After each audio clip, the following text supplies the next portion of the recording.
ताई, पुणे से निकल गए, शाम तक पहुंच जाएंगे मुंबई।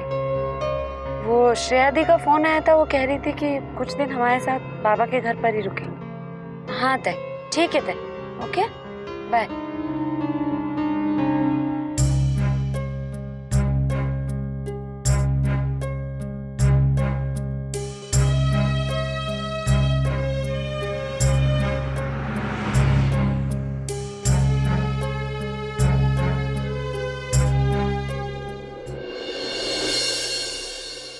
फिर से मुंबई, अपने बाबा के घर। मैंने तो सपने में भी कभी नहीं सोचा था कि शादी के बाद कभी भी मुझे वापस जाकर अपने मायके में रहना पड़ेगा। मैंने तो सोचा था कि अब मरते दम तक ग्वालियर में रहूंगी, अपने ससुराल में अपने पति के साथ। मुझे क्या पता था कि वो दुनिया जिसे मैं अपना मान रही हूँ वो सिर्फ एक छल है, एक धोखा।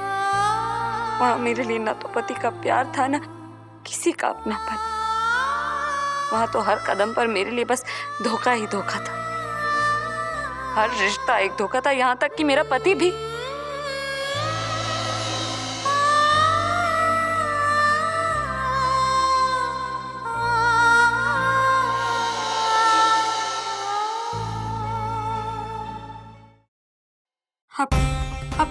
अभी उस तरफ से आए और नीरज वो वहां गया है। पर अगर भगवान ने तुम्हें कमी के साथ भेजा है तो उसमें संध्या का क्या कसूर है? अगर तुम ना मर्द हो ना औरत तो उसमें उसकी क्या गलती है?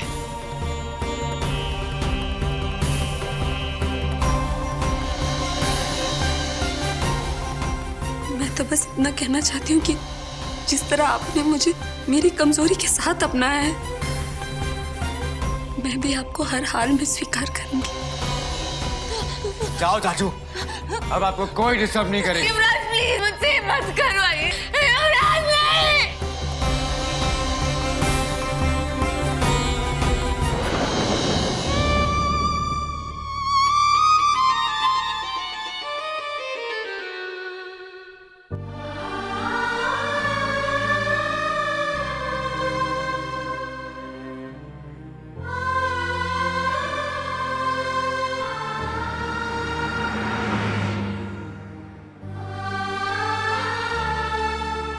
सब खत्म हो गया।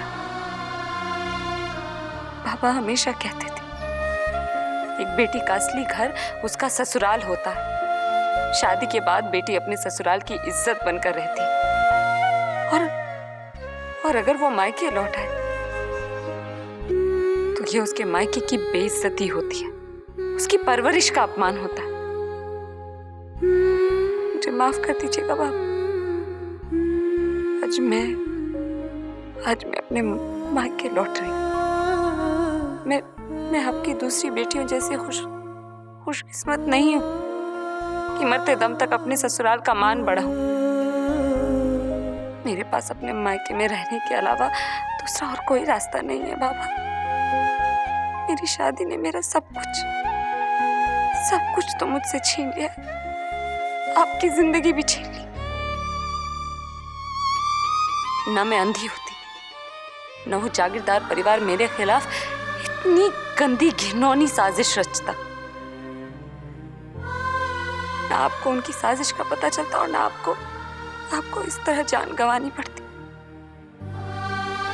पापा, कहीं ना कहीं मैं भी आपकी गुनहगार हूं।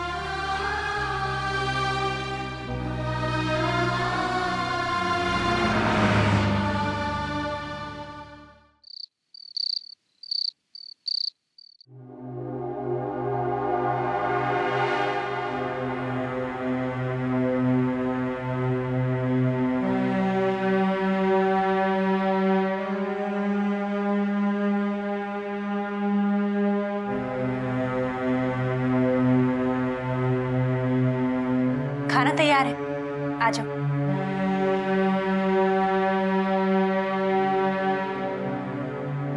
नीरज,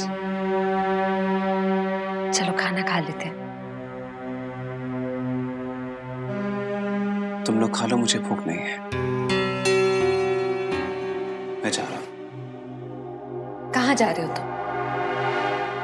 मुझे नहीं पता संध्या, मुझे कुछ भी समझ में नहीं आ रहा है कि मैं क्या करूं। देखो नीरज, इस वक्त सब कुछ भगवान पर छोड़ दो। अब तक उन्होंने सब कुछ ठीक किया है ना, तो आगे भी वो सब कुछ ठीक कर देंगे। ठीक है, चलो खाना खा लो। मेरा बिल्कुल भी मन नहीं है संध्या। नीरज, किसी और बात का गुस्सा खाने पे क्यों निकाल रहे हो? संध्या, ये सब मेरे साथ ही क्यों हो रहा है? कल तक मुझे कुछ भी याद नहीं था, सब कुछ भूल चुका था मैं। और कहां से कोई चला है मुझे बरसों पुरानी बातें याद दिलाने के लिए, मुझे मेरे माँ और बाबूजी की बातें याद दिलाने के लिए। इससे तो अच्छा होता कि मेरी याददाश्त कभी वापस ही ना आती। नीरज, ऐसा मत कहो।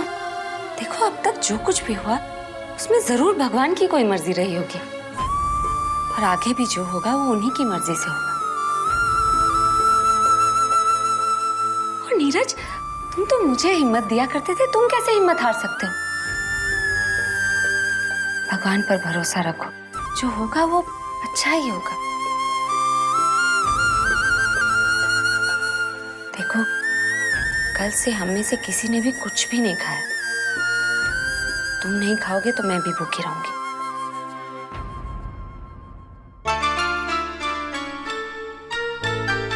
चलो खाना खा लो। चलो।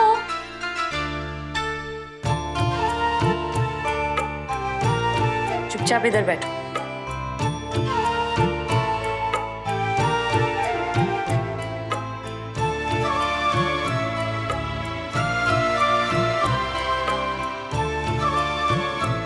आओ ना।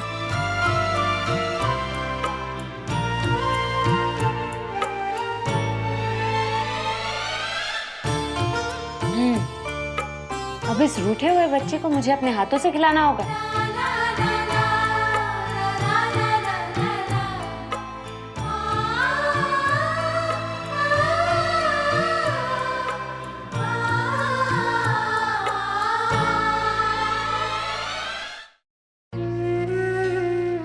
लगता है नीरज सो गया, शायद ट्रैवलिंग से बहुत थक गया होगा।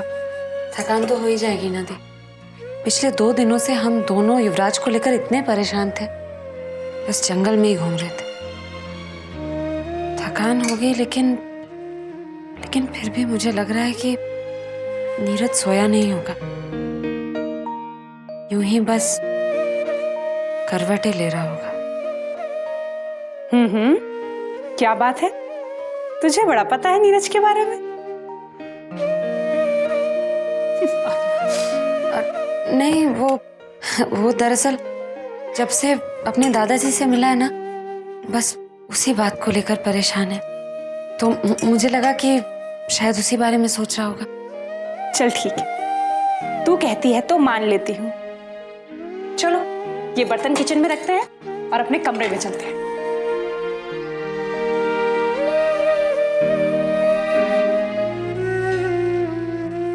संध्या, संध्या, मैं, ताई, साक्षी दी, हम सब सोच रहे थे तेरे बारे में। अब तू आगे क्या करेगी? कुछ सोचा है आने वाली जिंदगी के बारे में? शायद ही मैं कुछ समझी नहीं। देख संध्या, युवराज की कहानी अब यही खत्म हो गई है। अच्छा होगा कि तू भी उसे एक बुरा सपना समझकर भूल जा और अपने आने वाली जिंदगी के बारे में सोच, और जितनी जल्दी हो सके एक नई शुरुआत कर अपनी नई जिंदगी की। नई जिंदगी मतलब कि कोई अच्छा सा लड़का देख, सेटल हो जा, फिर से शादी कर ले। शायद ही मैं शादी नहीं कर सकती। एक बार शादी करके मैंने जो कुछ देखा है, जो कुछ सहा है, उसके बाद तो शादी के नाम से ही डर लगता है। यहाँ तक कि आप जब शादी की बात भी कर रही हैं, तो मुझे दोबारा वो सब कुछ याद आ रहा है कि कैसे मेरे हर सपने को मेरे ही आंखों के सामने कुचल दिया गया, ऐसे में एक दुल्हन से महज एक खिलौना बनकर रहेगी।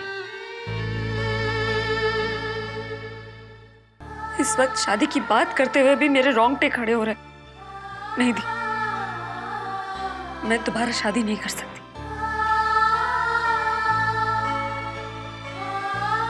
देख संध्या, अगर बीता हुआ कल बुरा था तो ये जरूरी नहीं है कि आने वाला कल भी बुरा ही होगा।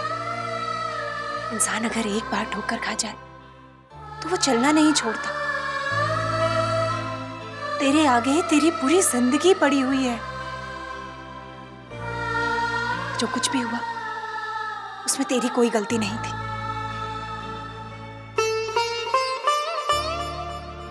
संध्या, तुझे अपने बीते हुए कल से उभारना ही पड़ेगा। दुनिया में सभी लोग वैसे नहीं होते। कुछ लोग नीरज जैसे भी होते हैं जो दूसरों के लिए अपनी जान खतरे में डाल देते हैं। लेकिन शादी, मेरी किस्मत इतनी अच्छी नहीं, इसीलिए तो नीरज मुझसे इतना प्यार करता था, लेकिन वो मुझे नहीं ढूंढ पाया। और पहले युवराज आ गया मेरा रिश्ता मांगने, और नीरज को सिर्फ मुझसे प्यार करने की इतनी बड़ी कीमत चुकानी पड़ी। जिस घर ने, जिस परिवार ने उसे पाल पोस कर बड़ा किया, उसे उन्हीं के खिलाफ जाना पड़ा। वाकई भी बहुत बदकिस्मत हूँ। 4 साल की थी तब अपनी माँ को खो दी, फिर आंखें खो दी। जिंदगी भर अंधी बनकर सब पर बोझ बनी रही। शादी के दिन अपने बाबा की मौत का कारण बन गई। शादी हुई भी तो युवराज जैसे लड़के से, और ससुराल ऐसा मिला कि नहीं थी। मेरे साथ आज तक कुछ भी अच्छा नहीं हुआ है, और कुछ अच्छा हो ही नहीं सकता। नहीं थी कि किसी और को अपना बनाकर मैं उसकी जिंदगी नहीं बिगाड़ सकती। और फिर मेरी बदकिस्मती किसी और की बदकिस्मती क्यों बने?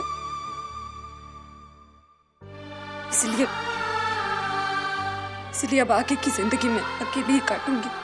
अब वो हंसते हुए हो या रोते हुए, लेकिन अकेली।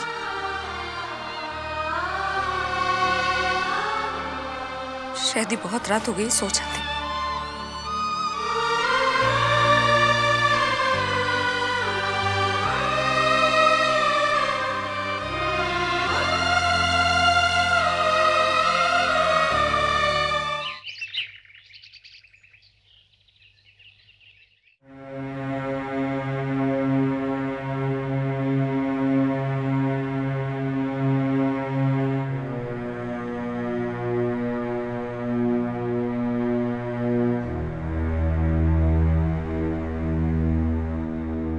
नीरज, कल तुम इतने गुस्से में थे कि कोई बात नहीं हो सकी, और मुझे ये भी नहीं समझ आ रहा कि इस बारे में मुझे तुमसे बात करनी चाहिए या नहीं। संध्या, तुम्हें जो कुछ कहना है प्लीज खुलकर कहो। देखो नीरज, मैं समझती हूँ कि ये तुम्हारे परिवार का मामला है, और मेरा इस बारे में कुछ भी कहना शायद तुम्हें ठीक नहीं लगेगा। लेकिन देखो, मैं भी वहां मौजूद थी, और मैंने भी तुम्हारे दादाजी के मुंह से सब कुछ सुना, और इसलिए मैं सिर्फ इतना कहना चाहती हूँ कि मुझे लगता है तुम्हें अपने दादाजी को माफ कर देना चाहिए। हाँ नीरज, मुझे लगता है वो वाकई अपने किए पर बहुत शर्मिंदा है। और नीरज, वो तुमसे इतने बड़े हैं, बुजुर्ग हैं, इस तरह तुमसे बार बार माफी मांग रहे थे। मुझे ये सब देखकर कुछ अच्छा नहीं लगा। नीरज, अगर तुम्हारे माँ बाबूजी आज जिंदा होते और उन्हें पता चलता कि तुम्हारे दादाजी 27 साल से तुम सबको ढूंढ रहे हैं, तो शायद वो लोग भी उन्हें माफ कर देते।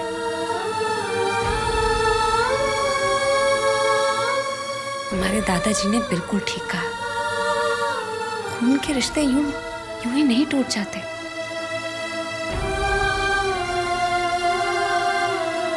मुझे ही देख लो, मैं अपनी बहनों से इतनी दूर चली गई थी, लेकिन मेरा अपनी बहनों से रिश्ता तो नहीं टूटा ना। उन्होंने मुझे माफ कर दिया, अपना लिया ना। तुम भी अपने दादाजी को माफ कर दो। बड़ों का दिल दुखाना अच्छा नहीं होता नीरज। और अगर उन्हें तुम में अपना बेटा नजर आता है, तो तुम्हें भी तो उनमें अपने बाबूजी नजर आते होंगे ना।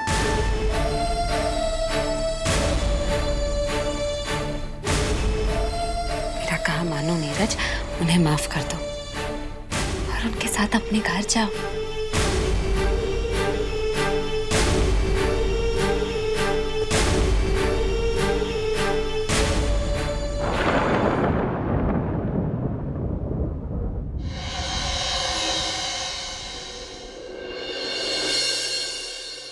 संध्या, मैं सब कुछ भूलने के लिए तैयार हूं, लेकिन मैं ये कैसे भूल जाऊं कि उन्होंने मेरे बाबूजी के जीते जी उनके नाम का स्नान किया था।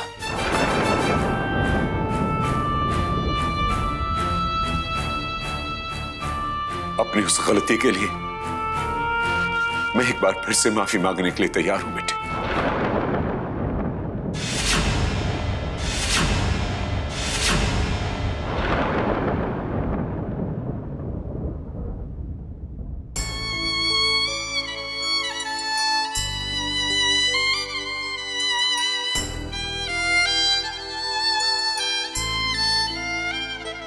और इसके लिए मैं तेरे पैर भी पड़ने के लिए तैयार हूं बेटा। मुझे दादाजी, ये आप क्या कर रहे हैं?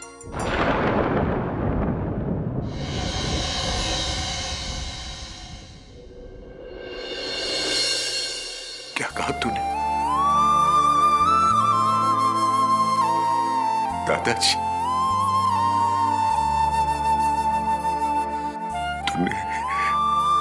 तूने मुझे दादाजी कहा मेरे बेटे। मेरे बच्चे ने मुझे दादाजी कहा।